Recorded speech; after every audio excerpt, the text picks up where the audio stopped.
이스라엘아, 대답해 보아라. 주님께서 우리 편이 아니셨다면 우리가 어떠하였겠느냐? 주님께서 우리 편이 아니셨다면 원수들이 우리를 치러 일어났을 때 원수들이 우리에게 큰 분노를 터뜨려서 우리를 산채로 집어삼켰을 것이며 물이 우리를 덮어 홍수가 우리를 휩쓸어 갔을 것이며 넘치는 물결이 우리의 영혼을 삼키고 말았을 것이다. 우리를 원수의 이에 찢게 먹이가 되지 않게 하신 주님을 찬송하여라. 새가 사냥꾼의 그물에서 벗어남 같이 우리는 목숨을 건졌다. 그물은 찢어지고 우리는 풀려났다.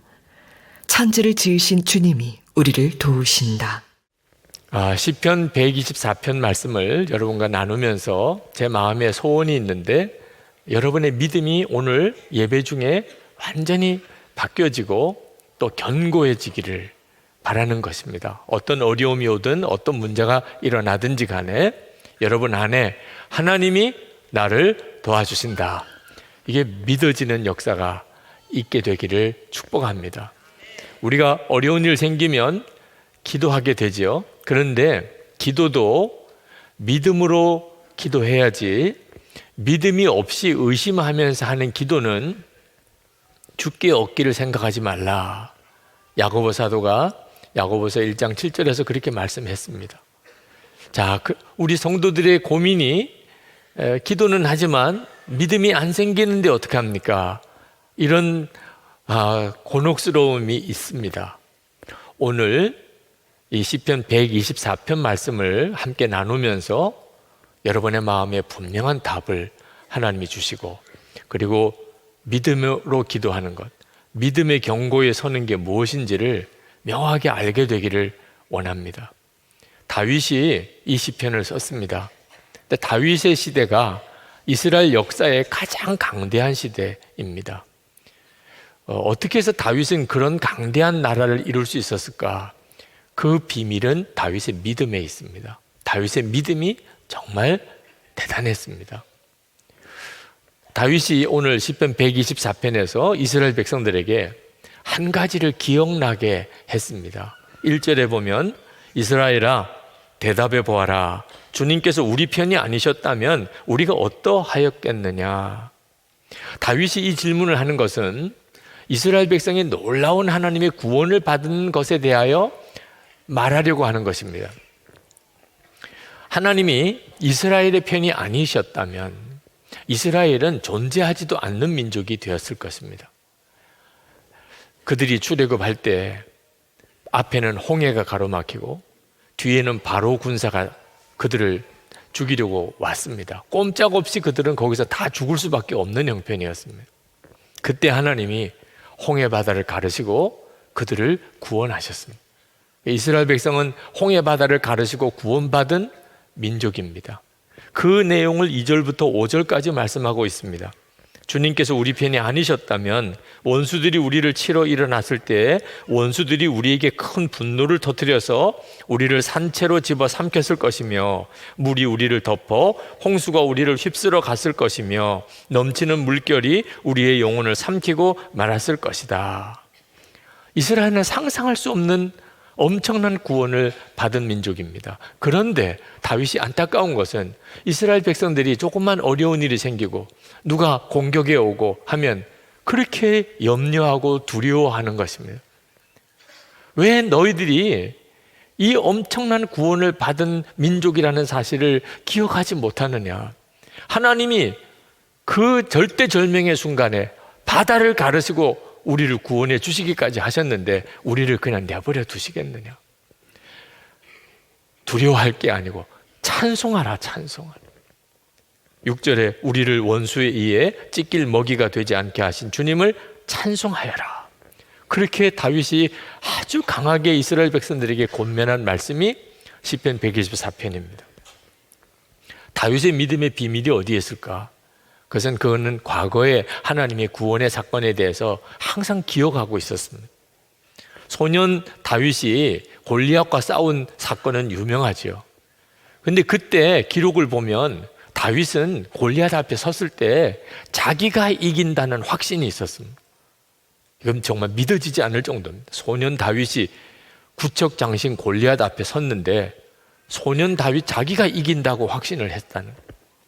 사무엘상 17장 45절에 보면 다윗이 블레셋 사람에게 이르되 너는 칼과 창과 단창으로 내게 나오거니와 나는 만군의 여호와의 이름 곧 내가 모욕하는 이스라엘 군대의 하나님의 이름으로 내게 나아가노라. 이런 믿음이 도대체 어떻게 가능하지요? 하나님을 믿었기 때문에 그렇지 않았겠는가? 아니, 사울 왕은 안 믿었습니까? 다윗의 형들은 안 믿었습니까? 다 하나님을 믿는 사람들이었어요. 그런데도 골리앗 앞에서 그들은 두려워 떨었습니다. 그런데 소년 다윗이 어째 이리 당당할 수 있습니까? 사울 왕이 이 소년 다윗이 골리앗을 상대로 싸우러 나가겠다는 것에 대해서 영 믿어하지 않으니까 다윗이 이렇게 이야기를 했습니다. 사무엘상 17장 34절부터입니다. 주의 종이 아버지의 양을 지킬 때에 사자나 곰이 와서 양떼에서 새끼를 물어가면 내가 따라가서 그것을 치고 그 입에서 새끼를 건져내었고 그것이 일어나 나를 해하고자 하면 내가 그 수염을 잡고 그것을 쳐 죽였나이다. 주의 종이 사자와 곰도 쳤은즉 살아계신 하나님의 군대를 모욕한 이 할례 받지 않는 블레셋 사람이리까 그가 그 짐승의 하나와 같이 되리이다. 다윗은 자기가 목동일 때 하나님이 자기를 곰과 사자에게서부터 건져주셨다는 사실을 기억하고 있었기 때문에 골리앗 아무것도 아닌 거예요. 하나님이 나를 도와주실 것이라고 믿었던 것입니다. 과거의 구원에 대한 기억이 지금 현재 내 어려운 문제 앞에서 내 믿음을 좌우하는 것입니다. 아브라함이 이삭을 바치라는 하나님의 말씀에 순종했습니다. 어떻게 그럴 수 있었을까? 이유는 100세의 아들을 낳은 기억 때문입니다. 도대체 어떻게 100세의 아들을 낳을 수 있겠어요? 그런데 이삭을 100세의 하나님이 주셨습니다. 하나님은 반드시 기적을 일으키시고 없는 것을 있는 것 같이도 부르신 하나님, 약속은 반드시 지키신 하나님, 그 하나님에 대한 분명한 믿음이 순종하게 된 거예요. 죽은 자도 살리실 것을 믿고 이삭을 하나님께 바치는 순종할 수 있었던 거죠. 여호수아 10장에 보면 여호수아가 그 기브온 골짜기에서 아모리 5 왕과 싸우는 장면이 나옵니다. 이 장면이 유명한 것은 태양을 멈춘 놀라운 사건 때문입니다. 전쟁에서 이스라엘이 이기고 있는데 해가 저물어 가는 겁니다. 해가 지면, 어두움이 깔리면 이제 더 이상 싸울 수가 없으니 그때 여호수아가 태양을 지려고 하는 태양을 향하여 멈추라. 태양이 그냥 멈춰버렸다는. 도대체 이런 기가 막힌 사건을 하나님은 왜 허락하셨을까요? 성경을 읽어보니까 이스라엘 백성으로 하여금 바로 그 구원의 사건을 기억하게 하기 위해서 그랬다는 것. 여호수아가 아모리 5 왕을 산채로 잡아서 끌고 나옵니다. 그리고 이스라엘 백성들 앞에 그 왕들을 다 바닥에다가 쓰러뜨리고, 그리고 이스라엘의 군대의 지휘관들을 다 나오라고 부릅니다. 다 나와, 다 나와. 그리고는 그 아모리 5 왕의 목을 발로 다 밟으라. 그래서 지휘관들이 나와서 그 아모리 5 왕의 목을 발로 밟습니다. 그런 퍼포먼스 같은 일을 합니다. 왜 그렇게 했을까요? 기억하게 하려고. 이제 너희들이 가나안 땅에서 계속해서 정복 전쟁을 해나가게 될 텐데 두려워하지 마. 어떤 상대를 향해도 두려워하지 마. 너희가 지금 이렇게 아모리 왕의 목을 밟은 것처럼 내가 너희들을 도와준다. 반드시 이기게 한다. 그 교훈을 주려고 하심이었습니다. 여호수아 10장 25절에 두려워하지 말며 놀라지 말고 강하고 담대하라.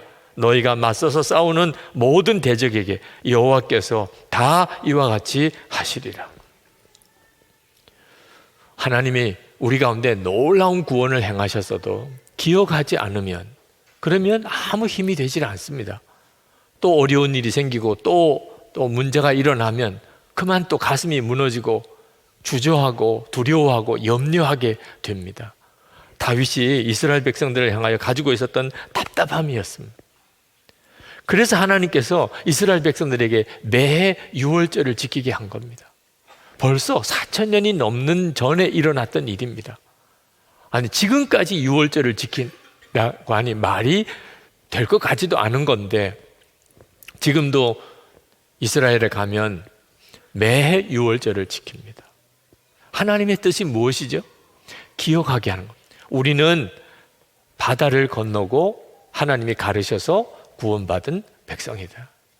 그러니까 어떤 어려움도 두려움이 없는 거예요. 이스라엘 백성들 유월절 지키는 걸 지금도 보니까 초막을 집 앞에다가 쳐놓고 텐트 생활을 합니다. 한 주간 동안. 그리고 유월절 음식은 누룩을 넣지 않은 떡이라 그냥 부스러지는 과자 같은 그런 떡을 먹고 그렇게 유월절을 지킵니다. 아이들이 물을 수밖에 없죠. 왜 이렇게 해야 되냐? 왜 오늘은 이렇게 맛이 없는 이런 부스러기 같은 걸 먹어야 되냐? 왜 우리가 이렇게 바깥에 나와서 좋은 침대 두고 이렇게 나와서 텐트에서 자야 되냐?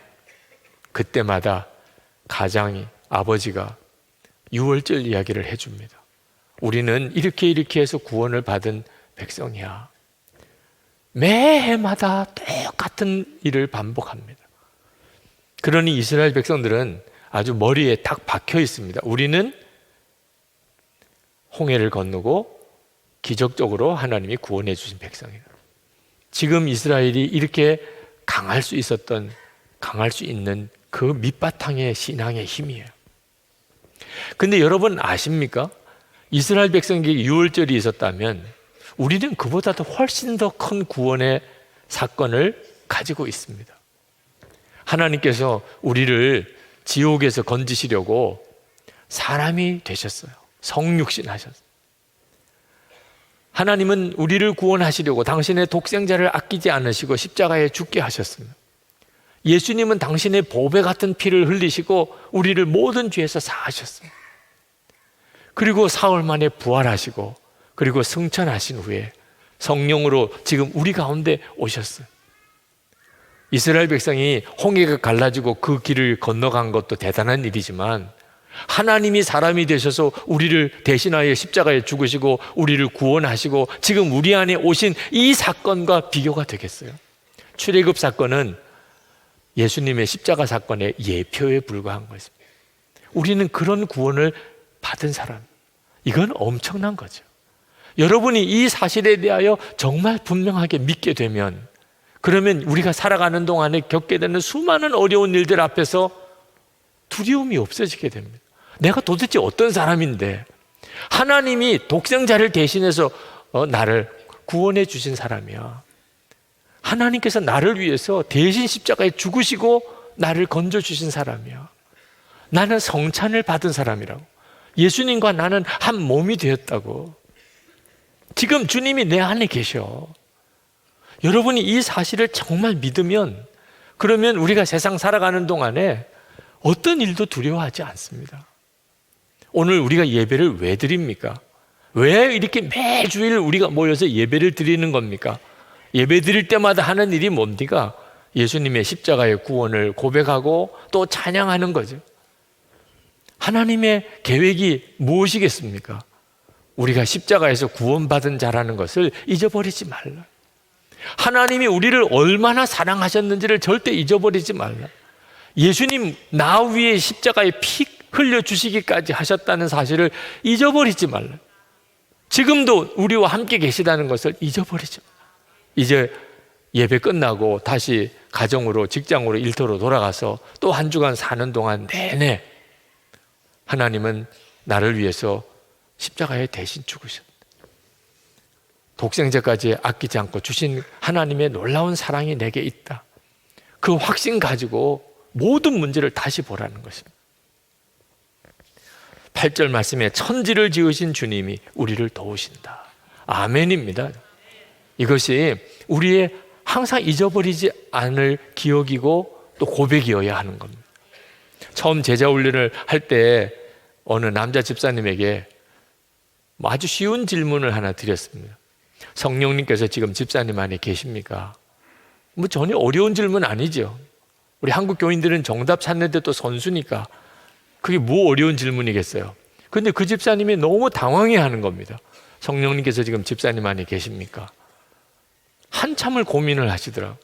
그래서 무슨 대답을 하시려고 저러시나 그러고 기다렸더니 대답하시기를 지금은 안 계신 것 같다는 거예요. 같이 공부하는 사람들이 다 웃기는 했습니다만 그 마음, 심정은 충분히 이해가 되더라고요. 그렇지 않아도 부부싸움 잦고 애들한테는 그냥 소리 지르기만 늘 하고 직장 생활도 너무너무 어렵고 세상에 살면서 이런저런 죄 짓는 일도 많고 성경은 읽어보지도 못하고 지내고 기도는 하지도 못하고 살고 집사라고는 말은 하지만 도대체 성령께서 내 안에 계시다면 이럴 수 있겠냐 말이에요. 그러니까 안 계신 것 같은 거예요. 내 안에 안 계신 거. 여러분, 힘들고 어려운 일이 생겨서만 기도하려고 그러면 절대로 믿음이 생기지 않습니다. 평소에 주님과 온전히 동행하는 삶을 살면서 평소에 늘 기도하는 자리로 나가는 사람만이 어려운 일이 닥쳐올 때 주님이 나와 함께 계시는 게 믿어지는 거예요. 그래서 믿음으로 이김을 얻는 거죠. 우리가 믿음으로 기도하지 못하는 이유는 십자가의 구원을 받았다는 사실을 잊어버리고 살고 주 예수님이 나와 함께 계시는 주님을 바라보지 못하고 살고 있기 때문에 그렇습니다. 우리가 진짜 믿어야 하는 것은 기적이 아닙니다. 어떤 놀라운 응답이 아닙니다. 우리가 정말 믿어야 하는 것은 주님이 우리와 함께 계신 십자가에서 나는 구원받았다는 사실입니다. 암 말기로 죽음을 앞두고 있는 어린 소녀를 신방을 병원으로 가야 하는 일이 있었습니다. 가야지요. 그죠? 목사가 가서 그 아이를 위해서 기도해 줘야지요. 그런데 신방을 가면서 제 마음속에 가서 기도를 할 거면 믿음으로 기도를 해야지. 그 아이가 다시 살아날 거라고 하는 것에 대한 믿음이 안 생기는 겁니다. 의사도 포기했습니다. 이제 죽을 날만 기다리고 있는 아이입니다. 도대체 가서 뭐라고 기도를 해야 되냐? 병실 앞에까지 갔는데도 믿어지지 않는 겁니다. 하나님은 살려주실 줄 믿습니다. 이렇게 기도를 해야 되는데 믿음도 없이 그렇게 기도하는 기도는 아무런 역사가 없잖아요. 그래서 그 병실 앞에서 하나님 앞에 간절히 기도했습니다. 하나님 제게 믿음을 주세요. 그때 하나님께서 제 마음속에 너무나 분명하게 말씀하신 것이 있어요. 내가 그 아이가 다시 살아날 것을 믿는 게 아니고 지금 내가 너와 함께 있음을 믿어야 한다. 그때 정말 저에게는 놀라운 일이었어요. 그 한순간에 저에게는 구원과 같은 것이었습니다. 믿어지는 거예요. 그 아이가 다시 살아날지 어떨지에 대해서는 저는 모르겠어요. 그러나 주님이 함께 계시다는 것은 너무나 분명한 사실. 주님이 나와 함께 계시잖아.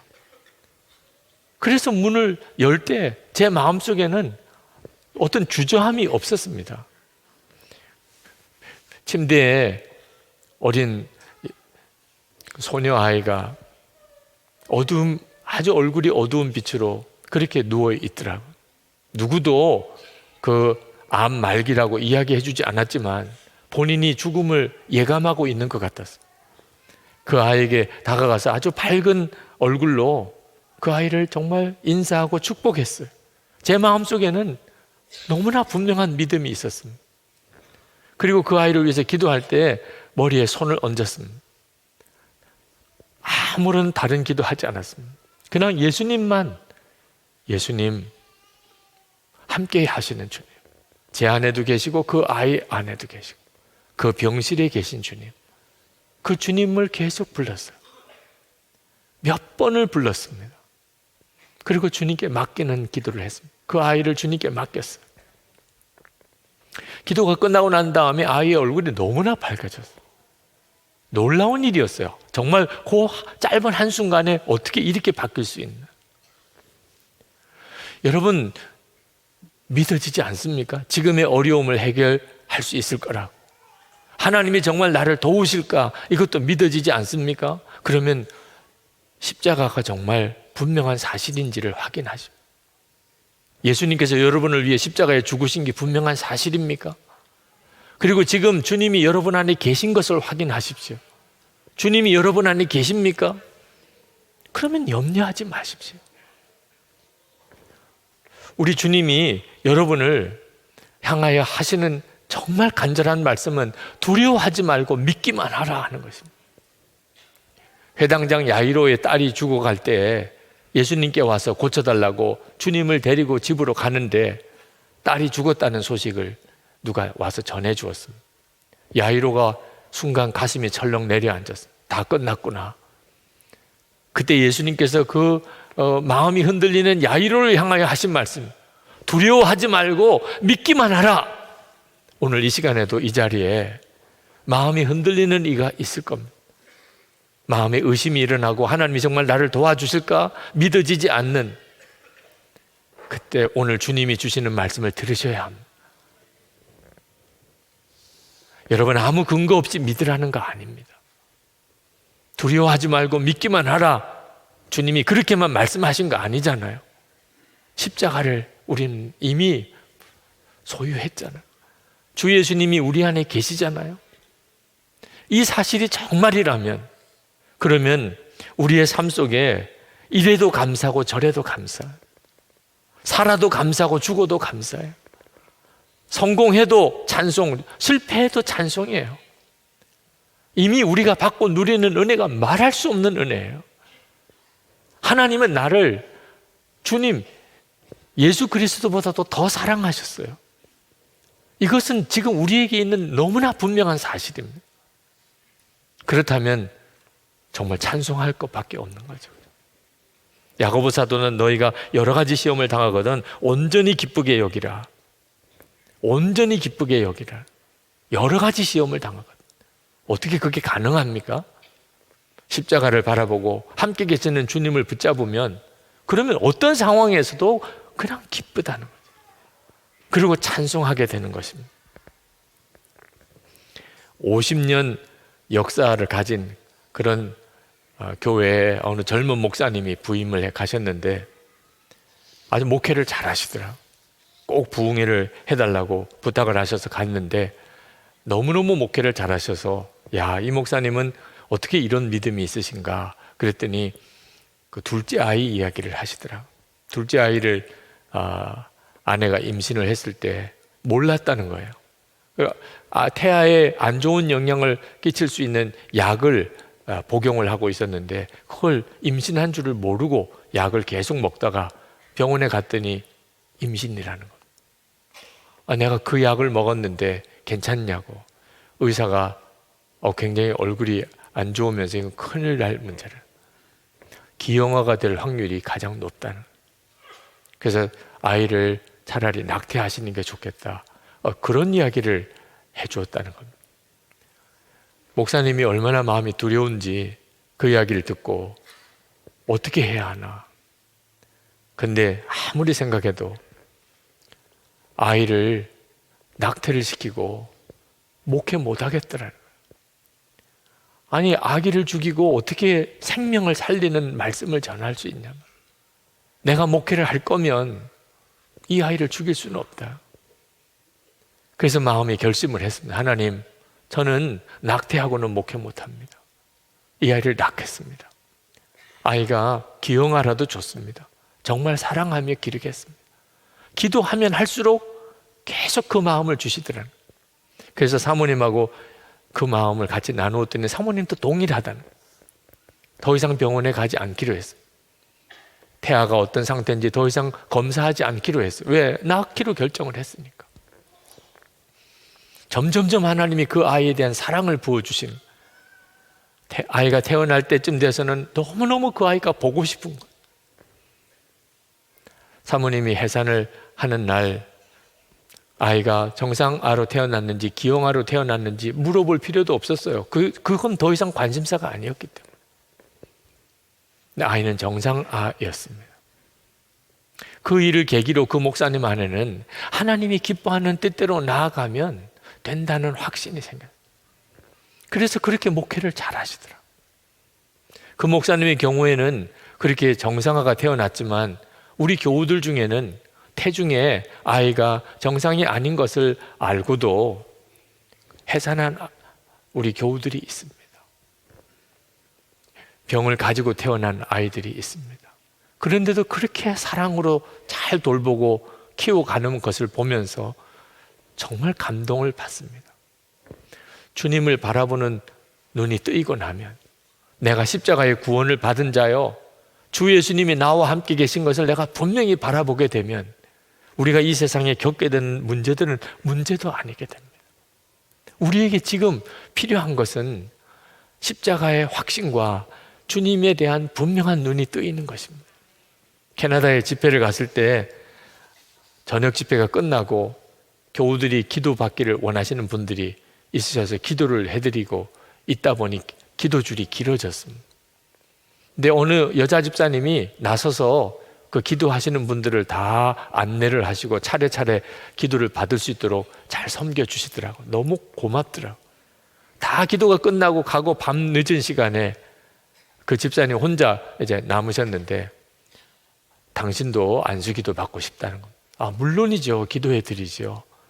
무슨 기도 제목이 있으시는가요? 그랬더니 그 집사님이 고개 숙이고 하는 이야기가 그냥 생각나는 대로 기도해 주세요.